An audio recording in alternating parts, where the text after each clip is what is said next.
Dax models Kirk Bondad at Mr. South Korea nagchuwariwap. Sino kaya ang top sa dalawa? Ating alamin sa ating video.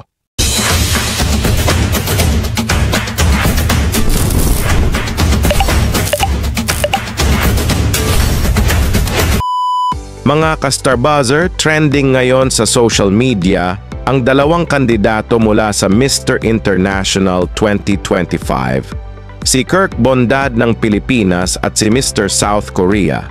Matapos mapansin ng mga fans ang kanilang matinding closeness sa backstage, rehearsals, at kahit sa mga off-cam na bonding, marami ang nagsasabing tila hindi lang simpleng pagkakaibigan ang namamagitan sa dalawa.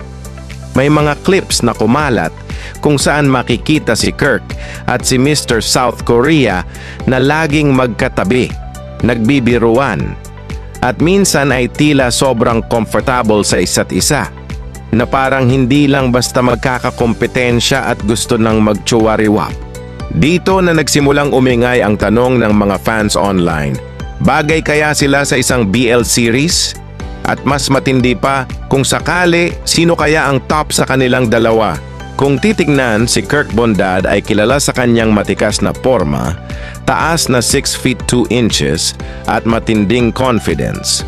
Kaya marami ang nagsasabing siya raw ang natural na magiging top kung gagawan ng BL adaptation ang kanilang tandem. Pero teka, hindi rin nagpatalo si Mr. South Korea. Bukod sa kanyang classic na Korean heartthrob looks, siya rin ay may matinding presence at charisma.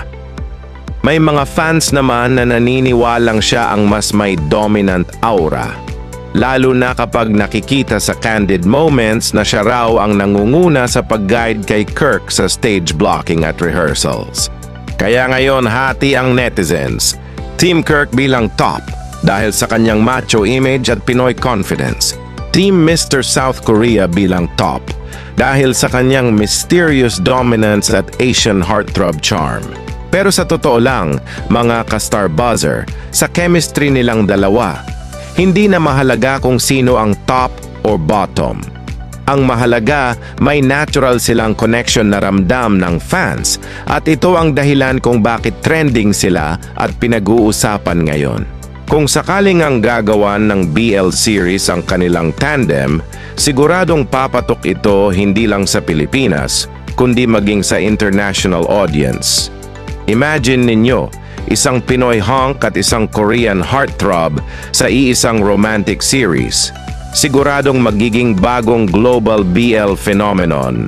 Kaya ang tanong, sino nga ba talaga ang top kina Kirk Bondad at Mr. South Korea? Well, sila lang mismo ang may alam sa sagot niyan. Ako po si Starbuzzer at ito ang inyong BL trending update. Ano sa tingin ninyo, si Kirk ba o si Mr. South Korea ang top? I-comment na ang inyong sagot sa ibaba at huwag kalimutang mag-subscribe para sa mas marami pang trending chika.